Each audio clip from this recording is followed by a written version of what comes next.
Update naman po tayo ulit guys, no, regarding po sa non-Proto Pro License Upgrade Caravan Program po ni Mobit po, no. So good news po ito dahil po may panibago naman po tayong schedule. Kailan po ba ito gaganapin?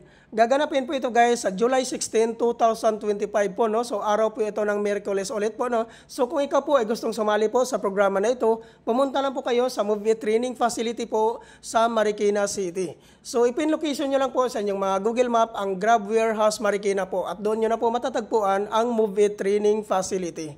At ang kagandahan po dito guys, no, pag once ma-activate po kayo dito, maabil mo po ang mga previous po na binibigay po dito ni Mobit. Ano po ba ito ang previous na binibigay po dito ni Mobit? Ang number 1 po na previous po dito guys, which is yung free helmet. Number 2, free 2 jersey. Number 3, free Grab jersey. Number 4, free raincoat. At number 5 naman po guys, free 2 weeks zero commission. Ano po ba ito ang tinatawag na free 2 weeks zero commission? Ang ibig sabihin po nito guys, pag once ma-activate po kayo dito, at once mag-start ka ng bumiyahe, hindi ka po kakaltasan ni Mobit sa kanilang commission sa loob po ng 2 linggo. Ayan po guys, no? Napakagandang panimula po nito, no? Siguradong mapapasa iyo po lahat na kikitain mo dahil po wala kang kaltas po sa loob ng 2 linggo. Kaya po guys, kung ikaw po ay isang non-professional driver's license at gusto pong i-upgrade ang inyong license to professional, sumali na po kayo sa programa na ito na non-Proto Pro License Upgrade Caravan po ni Mobit.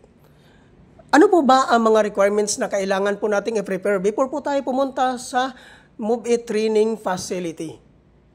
Ang number 1 po dito guys na requirements, which is yung existing non-professional driver's license, 6 months and above ang validity. Number 2, 1,000 license down payment. Number 3, 2020 and above motorcycle year model. Number 4, motorcycle ORCR. Number 5, BIR tax identification number or TIN number. Number 6, no LTO violations. Number 7, NBI clearance.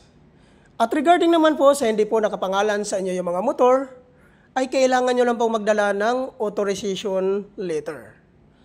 Kailangan po guys, hingian nyo po ng 1 valid government IDC owner at ipotocopy nyo po at papirmahin nyo po ng 3 beses. At tungkol naman po doon sa mga sikanhan po na pagkabili ng kanilang mga motor, ay kailangan nyo lang po magdala ng deed of sale.